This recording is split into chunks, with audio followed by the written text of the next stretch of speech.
Okay, welcome to H3.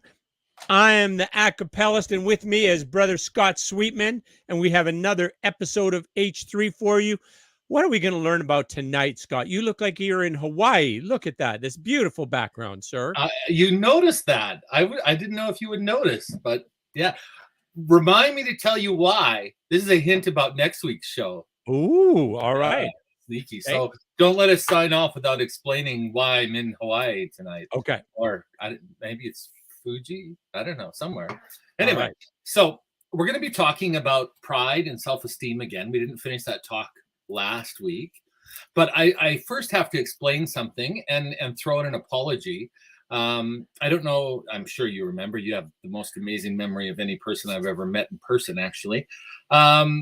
We started off by talking about this is Pride Month. And we talked about 2SLGBTQIA+. And we were a little confused about what that meant.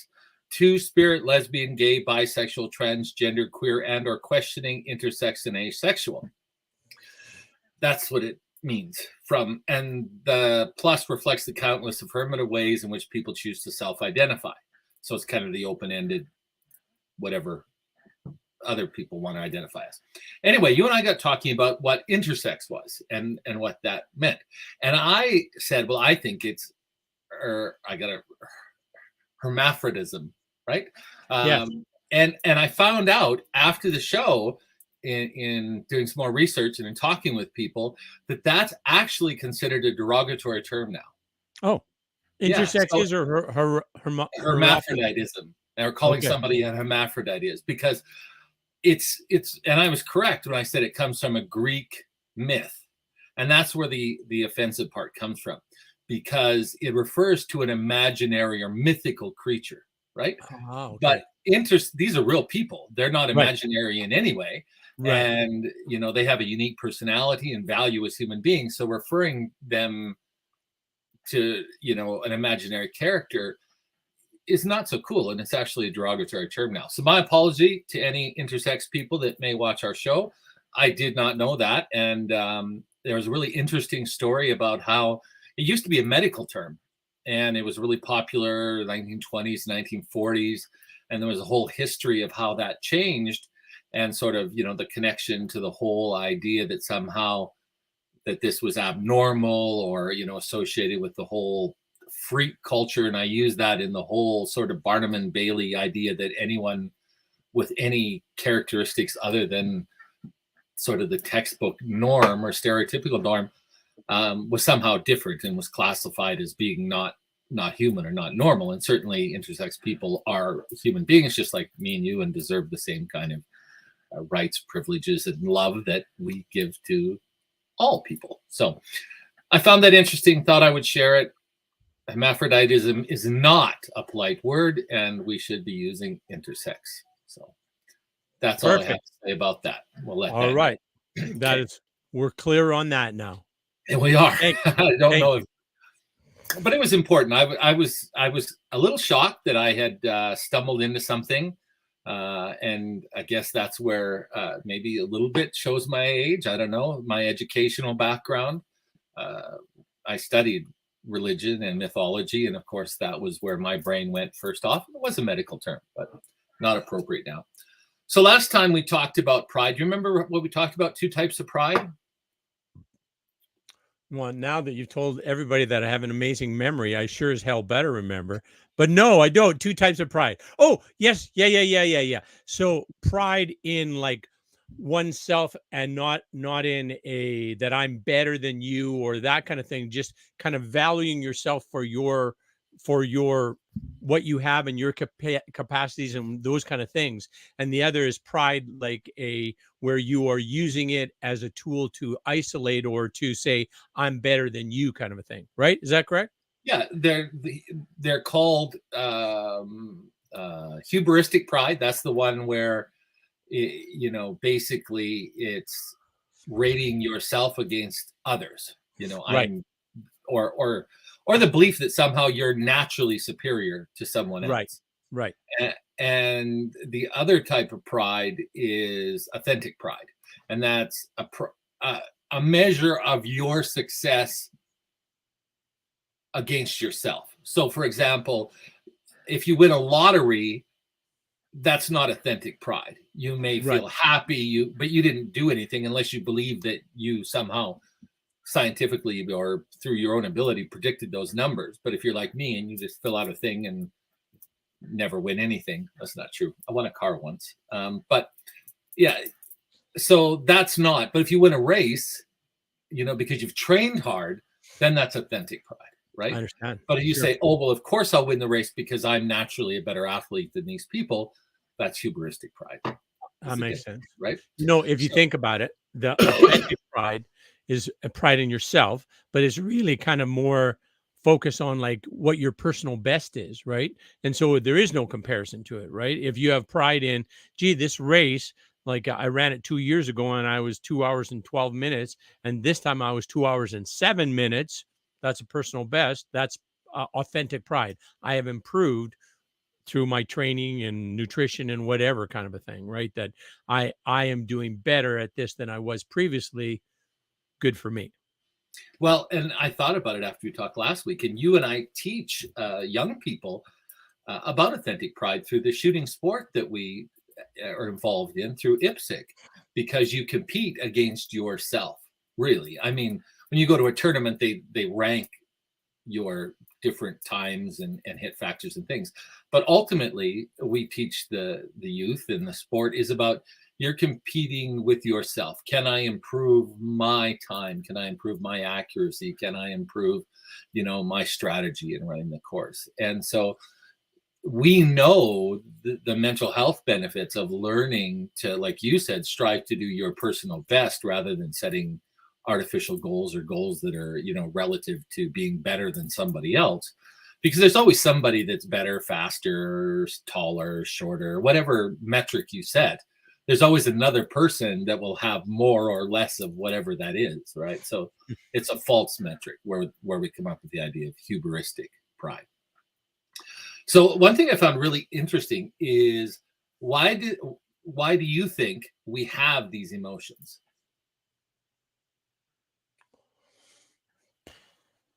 Well, I would assume that part of it's got to be that we want to value ourselves. We want to appreciate ourselves. We want to regard ourselves in high esteem, is what I think is probably the reason why we would want that. And it's really only kind of a matter of whether our regarding ourselves highly has to come at the expense of somebody else, i.e. a comparison, or that we can just regard ourselves highly because we regard ourselves highly because we're the only one of us that exists in the whole world, right? Absolutely. And you hit on a half dozen things in that, and you're completely right in that they think that these emotions, first of all, pride is universal. And how they tested that is a few different ways. They tested it across the world. Could people recognize the same physical markers of a pride response, right? So yes, they could. So even people isolated in small islands and, with no real contact to Western civilization would recognize, so if you sort of, that was recognized as a pride response, right? That was expressing, oh, I've achieved this. And that was recognized almost universally. And even in cultures, and there was a particular tribe in one of the island areas, nations, that had cultural taboos against expressing pride publicly, but they could still recognize those physical responses. And what's interesting is pride and shame are very similar but opposite in that really you don't need the body if there's motion. If there's no motion, then to recognize pride, you need basically an entire body. So stance, your arm position, your leg position. But if there's motion, a video, for example, or seeing somebody, it really only takes from the shoulders up to express pride or shame, which scientists find very interesting because some emotions require a body posture to be recognized, but shame and pride don't. Anyway, the other way they checked is word association, namacological. No, I'm saying that wrong. But anyway, went around the world in different languages, different countries, and had students express words they associated with pride. And again, universally, almost the same words. Of course, different words, but same meaning was associated with it. So by all of these studies, the conclusion is that pride is a universal feeling that humans feel, period. That leads us to believe, and this is really interesting to me, that pride serves, and its opposite, shame, and the relative things, self-esteem, etc., have an evolutionary origin. Because if they're universal, then it's something that the species has adapted as a survival technique, which is really interesting, because then we look at why, as a species, would we need pride to survive? Great question, right? Mm-hmm. So scientists have looked into this. They've done a lot of studies on emotions over the last couple of decades. Positive psychology is one of the areas we've looked at it. MRIs and brain function. In one of the reports I was reading, it got extremely technical on what parts of the brain are activated in a pride response, in a self-esteem response, in a shame response.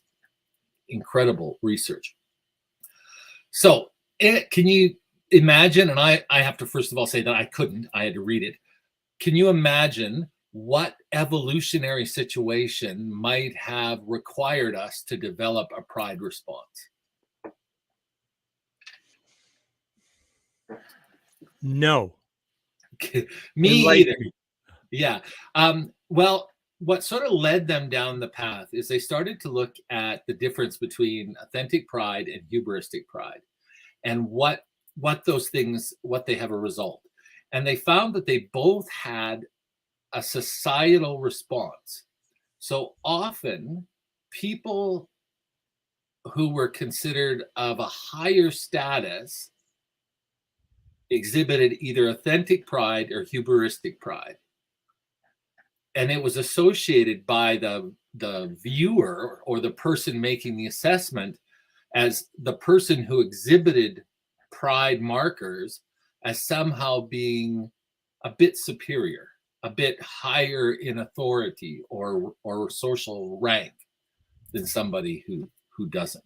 So, which is interesting, right? I mean, if we associate it with a feeling of self-confidence and that I've achieved something and I'm confident in my ability to achieve things, then that makes me successful, right? And if other people see that confidence, that's going to go over better than somebody who feels ashamed or, self-conscious, or the negative associations that we affect. The mechanism is different. Authentic pride, people who exhibit authentic pride are very good at didactic relationships or adjustments, where if two people are involved and there's some sort of conflict or tension, that they can adjust through compromise or some other form of negotiation. People who exhibit hubristic pride often use coercion or threats or power to resolve those conflicts. And so they're not very good at those things, although they often are leaders. Both people with a lot of realistic or authentic pride and hubristic pride often are in leadership roles in society. Different outcomes, but the same. So to sort of cut it short, scientists are of the belief that pride and the related, both types of pride, are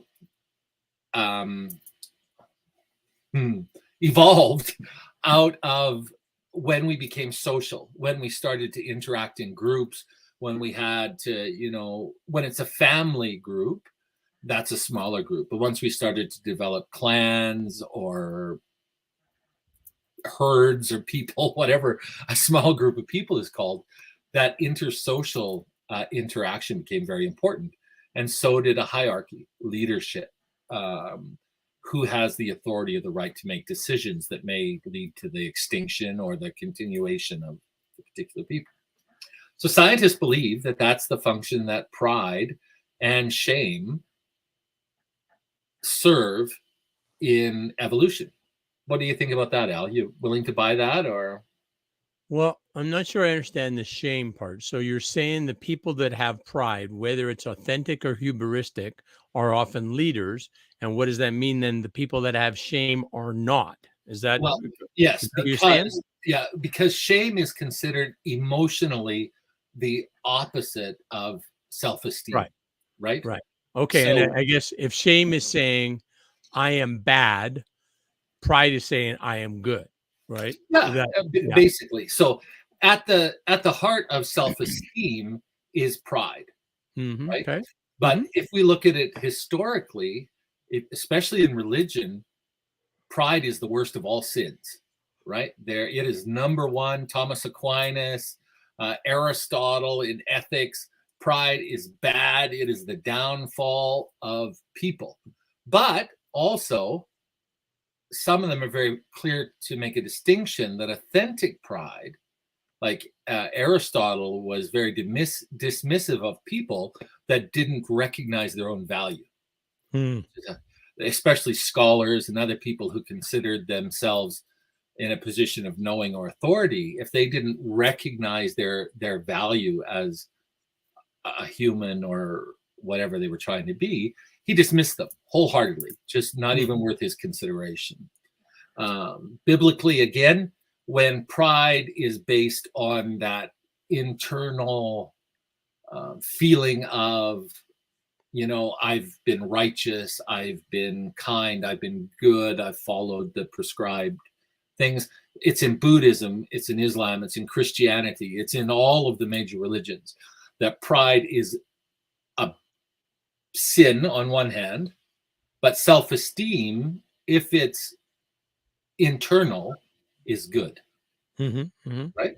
So shame is tied in with that low self-esteem, or the opposite, right? So if you don't have authentic pride, the feeling that you have is the opposite of that, which is to feel that your worth is less than, right? Okay. And you're a big proponent of that you need to recognize that you have value. Whoever you are, whatever you are, you just said it. You're the only one of you. Right. And there's value in that, right? Right. You bet. Yeah. So the psychologists are saying the opposite of that is shame and the associated emotions and self-evaluations attached to saying, I don't have value. Right. So this is a little off topic, but did I tell you about when I took the anti-racism course and they had the little interview with the little black kids? Yes, I mentioned that last time. Yeah. Yeah. And that, how damaging is that to identify yourself, your own, you're a doll that looks like you, and attributed it to being, dumb or evil or mean or, blah, blah, blah. Right. That's, so just shows how tenacious racism is in terms of how it clings. Right. So, yeah. Well, and that's the whole argument behind, when people of color started to show up in television and media, and how superheroes can be a different color. There was a big brouhaha about Lord of the Rings. One of the new incarnations on television has a black elf. People went crazy, just off the charts, because elves don't have color. Elves are elves. So to have a black actor playing an elf was offensive to some people who see elves as their own race that didn't have color. I'm not supporting this argument. I'm only sharing it with you. Okay. The argument against that was, but if you don't see heroes or people that you admire that you can associate with, then you don't get that feeling of pride, right? Because one of the definitions of pride is not necessarily yourself, but people you associate with. And that's one difference between Western and Eastern viewpoints. Remember how I said everyone's universal in recognizing pride? It's true, but in the East, it's usually pride in the group, your family, your company, your town, where in the West, it's primarily in the individual. Okay. And so that becomes very complex. How does this relate to, pride in your, about being a big person, about your community or your sports team or your province or your country? How is it different than that? Well, if you get authentic pride from that, if you're saying, my community, I'm proud of my community because of what we've achieved, not because we're better than somebody, right? If our soccer team wins because they've tried very hard, they've trained very hard, and they tried harder and they got luckier than the opposing team, then that has a positive connotation. It builds self-esteem, and it's on the side of psychologically being positive. If, however, you believe that your team won because you are intrinsically superior in some fashion or way, then that's hubristic pride. The problem with hubristic pride is it often has feelings of low self-esteem attached to it. So even though on the surface you look very confident and very, we won, we're the best, inside yourself, it's really coming from a place of feeling less than, right? So you're overcompensating, if you will. You're putting forward, we're the best because we are the best. We're intrinsically better. So it's a complex emotion. It's social acceptance at the core of it, right? And in some cases, we don't need approving others.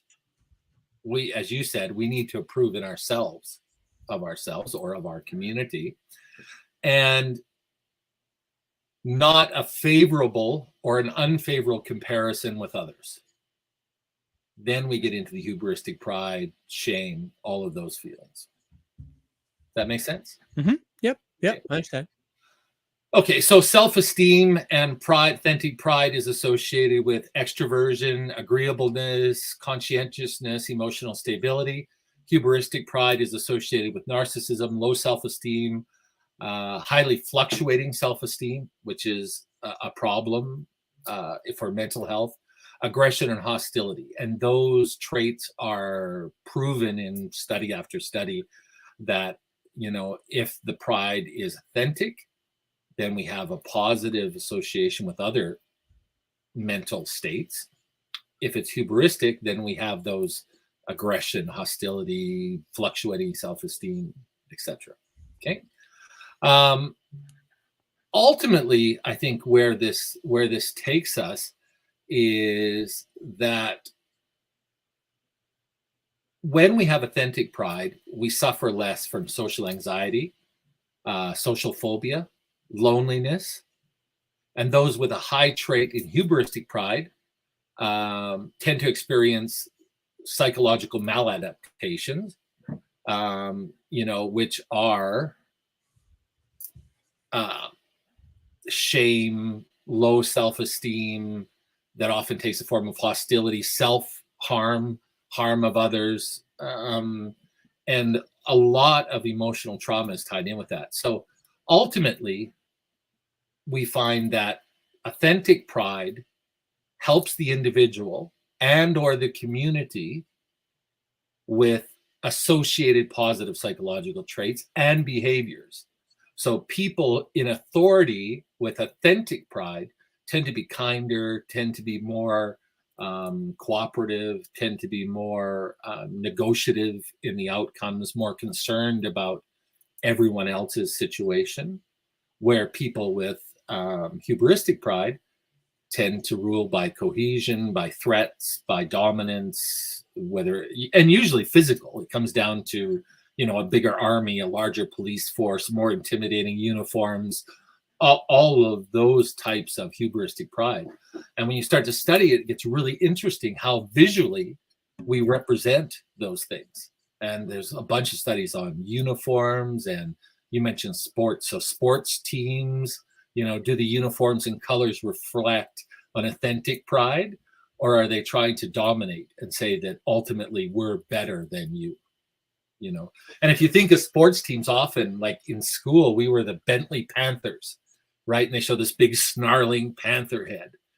And what's a panther? It's fierce, it's aggressive, it's, you know, it's a apex predator. I wouldn't say that those things are really based in authentic pride. What do you think? Yeah, I understand your point. Yeah, that doesn't seem like it'd be an authentic thing. That would be more of an intimidation sort of a reason for that. Yeah, that makes sense. So, do you have any ideas on how people could find more authentic pride in their life? If we agree that it's beneficial to us in our community, can you think of some ways that we can build that pride and healthy self-esteem into ourselves and the things we do? Well, right off the cuff, I'm thinking that getting a habit of really good self-talk is helpful for everybody. And I think it's affirming kind of you and your unique value is what the self-talk should be a focus on. So it's not, oh, I'm better than this guy, or look at that, this person is whatever, and I'm stronger or I'm smarter or whatever the thing. It's not a comparison thing. It is basically an encouraging thing for you. Hey, that was pretty good. You know what? You could do it even better if you tried this or learned this, or you talk to somebody who knows more than you know, that kind of a thing. So I think a lot of it is in terms of how you regard and talk to yourself. If you talk to yourself in a kind of a sweet, encouraging manner, I think that is beneficial. And I think once you do that to you, for you, that you also share with others in a similar way, right? That's how you see the value in them, because you can see the value in you. You know what I mean? That's fantastic. I agree. One of the other things they talk about that they think that historically pride and the associated emotions were motivators. It helps motivate us to improve, right? To do better, to try harder, to push our way through adversity. Where hubristic pride, you know, we may tend to cover things up, but still, you know, you are pushing forward normally through socially negative, but still, whichever side of pride you look at, scientists believe that it does help motivate us to action. Obviously, if we're motivated by our own desire to be better as an organism, that's going to have a better outcome than our desire to dominate or, you know, make ourselves better than someone else. You know, this relates, as I think about this now, about pride and leadership, that a lot of leaders are pride, whether it's authentic pride or hubristic pride are leaders, right? And that's kind of where that pride indicates, I guess, the confidence to try something, right? Like, you know, people might say, oh, that's too hard, it won't work, I don't know. And the person who has the pride then has the self-confidence to say, yeah, I think we can do that. Like, let's try it, or that kind of thing. It's like Luke Skywalker when he says about shooting down the Death Star, and he says, back on planet whatever, I use my TX9. What's that? What's it? Yeah. And then I use my TX9 and I'd hit them swamp rats at 500 miles or wherever the distance was. I think I can do this and destroy the Death Star. You heard it right here, folks.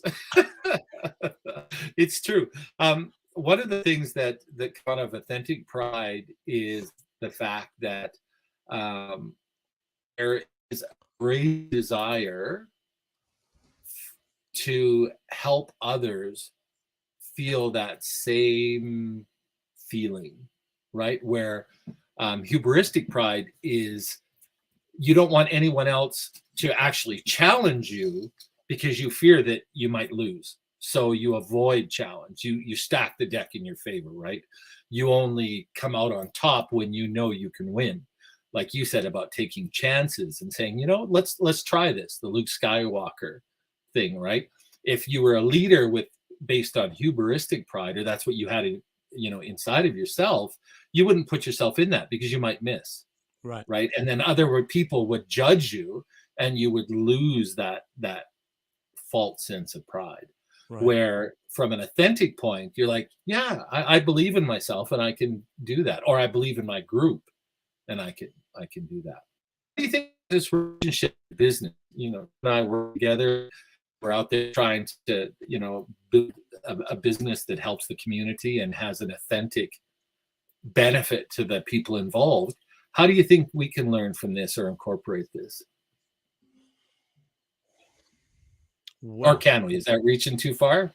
no, I don't think so. Like, I think, really to stay with that pride as a function of, or as a connection to self-esteem is valuable in terms of that you're going to do your best and you're going to probably succeed because you are, you're willing to put yourself out there. You're not always going to win. Sometimes there's going to be challenges, but I think doing that then is more beneficial for the clients and the success of the firm.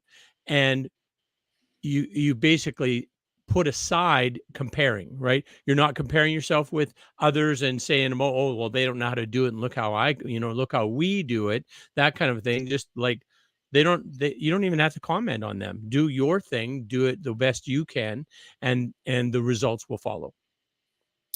One of the outcomes, one of the studies, Stipik and Weiner in 1985 did a big study, and they found that authentic pride encouraged people to behave morally, socially appropriate. Their social interactions were kinder and gentler, and they had better and stronger intimate relationships. People who experienced hubristic pride had a lot of trouble in honest long-term relationships or interactions. Usually the interactions were based on, what can I get from this? Will this make me look stronger? Will this support my image as, something that I can have pride in? And avoided any situation that might actually look like they had failed at something. And of course, a relationship, right, is a relationship is a lot about failing a lot of the time and trying again, right? Yeah, that's a fact. Do you think hubristic pride is really kind of like ego? And you know what I'm saying? Is there? Yeah. Classic philosophers associated that often ego, that kind of sinful pride and ego are very closely related. Right. And it's a separation, right? Whereas authentic pride is a connection, right? You can see the value in you, so you can see the value in everybody else, kind of a thing, right?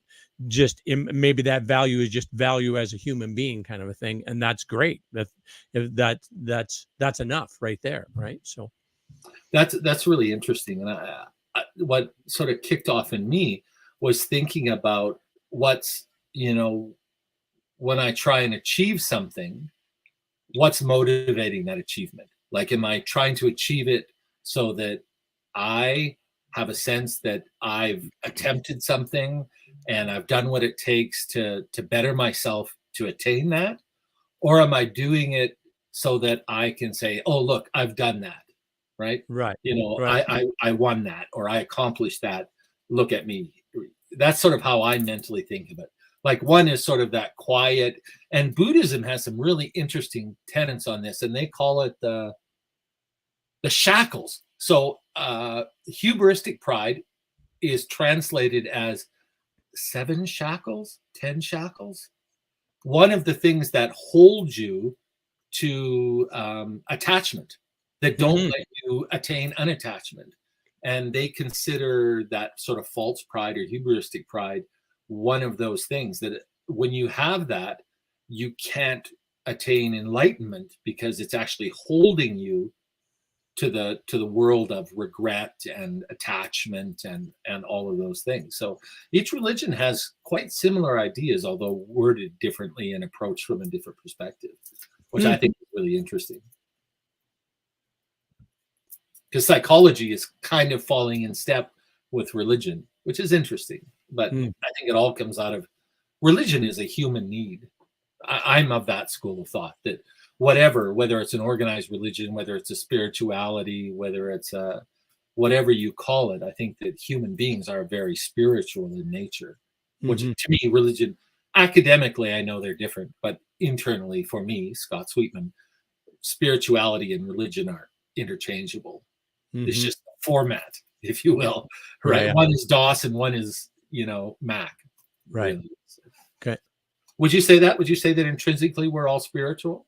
I think so. Yeah, I think so. I mean, if I have a very simple belief, and that is that basically this amazing rhythm that I have in my chest and you have in your chest and every other human does, and the miracle of breath that enters our body, that comes from the life-giving force that we all share, that we all connect to, which is how we are all connected, because we all enjoy or have our life because we are connected to that life-giving force. And I think more that we care for, value ourselves, the stronger connection we have to that life-giving force, and then the more energy and health that we enjoy. That's kind of fantastic. Thanks. That's not simple though. That's very powerful. I guess it's simple. I guess, it's more simple than how many angels can dance on the head of a pin. Yeah. And I didn't need 500 pages to explain that. It's like 3 paragraphs. Right? Oh, 500. Come on. There's no religion in the world that limits itself to 500. That's true. That's true. I have this marvelous student's Bible, and Bishop from the Mormon Church, Latter-day Saints, gave it to me. And it's got the Greek Bible. It's got the Latin Bible. It's got the King James version of the Bible, plus the Apocrypha, all laid out side by side, right? And this book is like, it's a tome. Like, wow. I think it weighs like 50 pounds. I don't know. It's massive. Wow. And, and I've studied it back when I was studying religion. And the undertaking of religious tomes is, of course, it takes decades and, tens of thousands of years to evolve, because the complexity of the language and the meaning is so complex. But I think in H3, we cut all that right down to, little stuff. Like you said, be good to yourself, treat people with kindness, treat yourself with kindness. And that's what's important to see on to the next level or wherever you're going from there. So ultimately, I think, and this is what sort of got me down this, is that I think we suffer, I think an ill of our time is hubristic pride. And I think a lot of that has to do with selling and sales. I think that marketing is everywhere.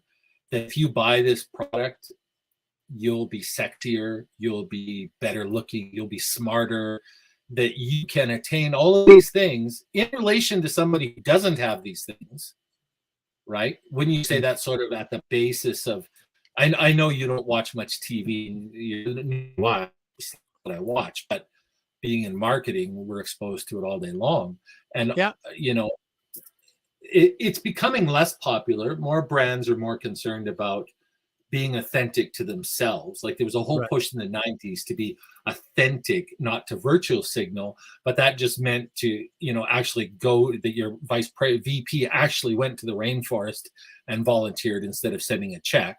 And I think now more companies are saying, okay, let's be authentic to ourselves. Let's do what we do the very best we can, and that will benefit the community around us. Let's not, lie about who we are. Let's genuinely look at who we are and what we can do and do our best in that. Would you agree that we're sort of headed in that direction? I think it's a minority, of course, but I do think that advertising and I think some companies are getting it, but I still think we're stuck in that, this brand will make you better than everyone else. Yeah. Yeah. No, I think, that's, you raise a good point. I think that it probably does make sense that most of advertising that we see is about focusing on people's fears and insecurities and saying, well, if you use product X, you're going to get the beautiful woman, or you're going to get the beautiful guy, or you're going to get the more, enough money, or, all of these things will come to you if you use this. But as you are, you're not good enough the way you are. Like, Yeah. you're broken. You need our product to be able to be a fully functioning, successful human being. Right. So, Which is really interesting because, of course, when you study marketing, you're supposed to look for a pain. You're supposed to look for something people are genuinely suffering from, like right. some problem they're having trouble overcoming, and you're supposed to offer a solution to that problem. Right. That's supposed to be authentic marketing, Right. which nowhere is about saying, oh, if you don't have this, you're toast. No one's Right. going to like you. Your breath is going to stink. No one's going to want to sit down at a table with you and eat, that kind of stuff. But that's what it degrades to, which kind of makes me think that that's an internal devil that we're fighting as a species, right? This idea that, because I think, only my opinion, but I think hubristic pride is easier than authentic pride. Mm. What do you think? I think it requires less change and growth, and Yeah, no, that makes sense. because all you have to do is basically find somebody you're better at something at and make sure you stand close to that person. Yeah. No, that, Right? yeah.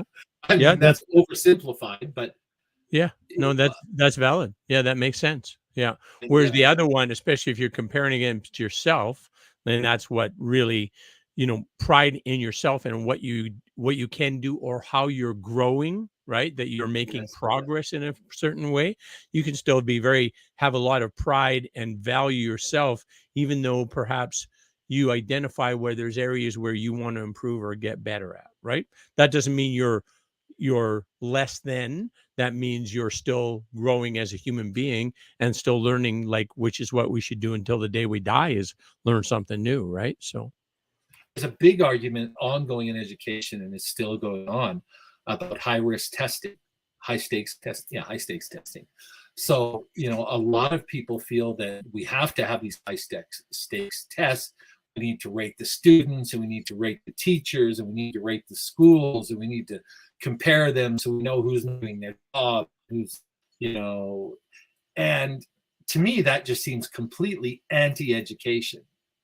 It's saying that we're going to rate you against somebody else on the other side of the country who's had a different teacher, who lives in a different culture, maybe, who lives in a different environment.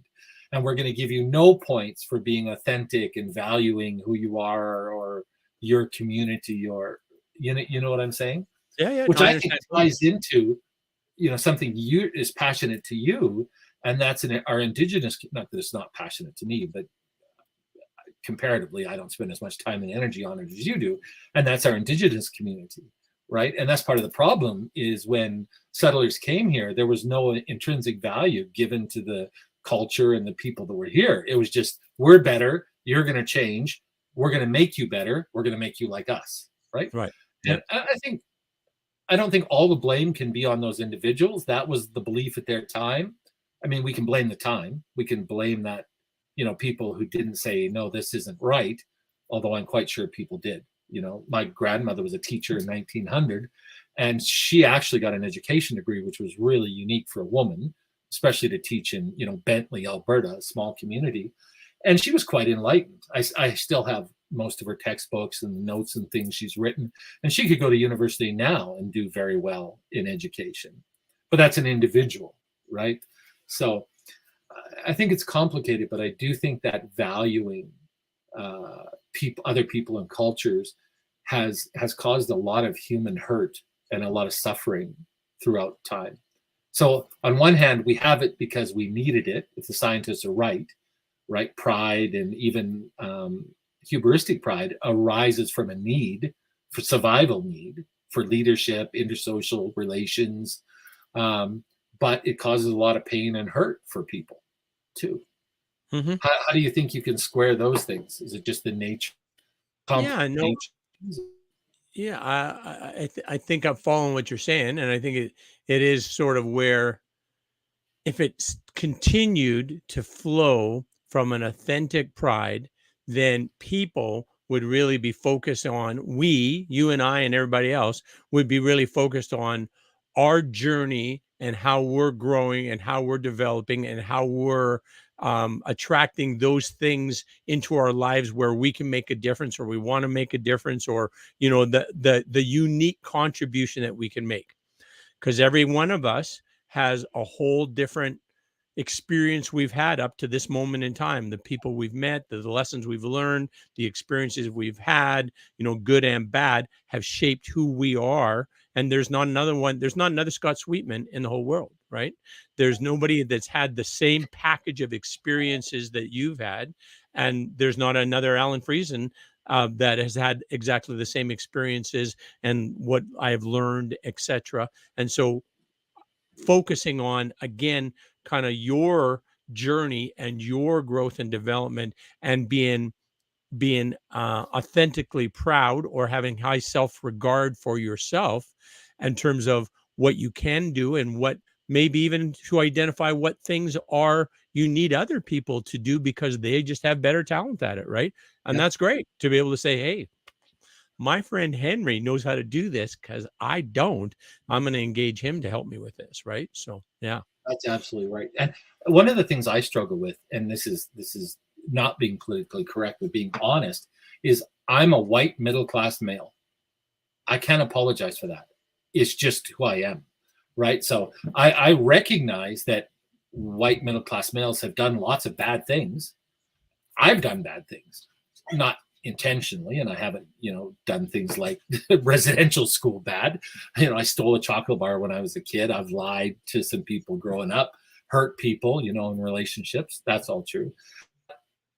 I have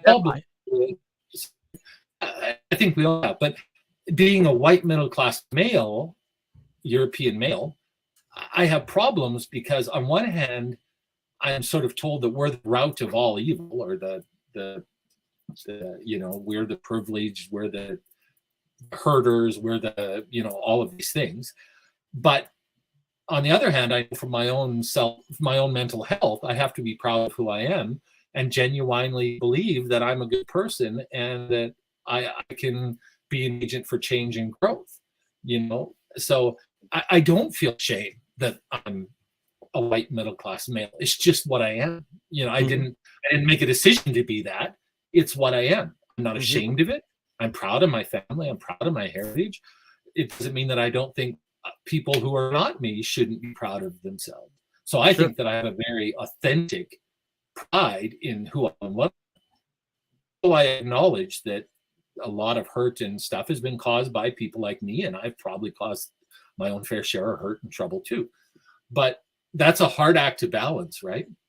And it's like young girls. I as you know, and you have a daughter, I have a daughter. One of the things I swore is that my daughters would never grow up believing they were less than. If they wanted to be a welder, if they wanted to, I had a big problem because in Japan, boys play baseball, girls play softball. And I'm like, nope. That was one of the reasons we started our own school, because I wouldn't send the girls to a school where simply because they were a woman, they couldn't play baseball. Like I never wanted them to have somebody in authority look at them and say, oh no, dear, I'm sorry. It's just the way it is. You can't play baseball. Yeah. So I think there's a lot of complexity in authentic pride. I know for me, it's a difficult question because I've been attacked for saying that I'm proud of who I am, what I am. But on the other hand, I know that for healthy mental health, I have to be proud of who and what I am. Sure. Yeah. Right. Yeah. Makes sense. And unfortunately, it's like, my family's from Germany, and there was a lot of Germans in Germany that weren't Nazis during World War II, right? But everyone called them Nazis. If you were German, you were a Nazi, right? Which simply wasn't the fact. There was lots of Germans fighting against the Nazi party. Right. But the feeling is, they were, they're from Germany, they're Nazis. Right? Scott, I can't wait anymore. Tell me about the background. Oh, here we go. So next week, we're going to talk about imagination and fantasy and how that affects our health, hope, and happiness. And that's why I put up a background of a tropical island and my Hawaiian shirt. I've never been to Hawaii, but I've imagined being there. And is it a good thing? we all say that if somebody's a dreamer, they're usually looked down upon. You know, we encourage children to stop playing imaginary games and grow up. I remember I had an imaginary friend until my mother insisted I did not, and that I should grow up and not be silly. I no longer had an imaginary friend. Just those words, it was done. Yeah. You know, so okay. So that's our topic next week, buddy. What do you think? I think I love it. So imagination and how it relates to our self-concept or our self-worth or our pride or our authentic pride in ourselves. Is that correct? And imagination and fantasy. What does it do for us? Does it hurt us? Does it help us? What role is it in our mental health, in our physical health? Is it a good thing? Should we teach our children to be more imaginative, to indulge in fantasy, or should we say, no, cut that out? Ground yourself in reality. Yeah. I can hardly wait for what we're going to learn, our viewers and I, what we're going to learn next week in our discussion, Scott. So I learned so brother, much. take us home. Wrap her up for today. From my friend, the acapellist Alan Friesen, and myself, Scott Sweetman, thank you so much. Fill yourself with authentic pride. As my friend, the acapellist, always said, you are enough. And we appreciate you for who and what you are. Thank you very much. And we'll see you next week, 7 p.m. on Just TV. From H3, good night. Get a Matson. See ya.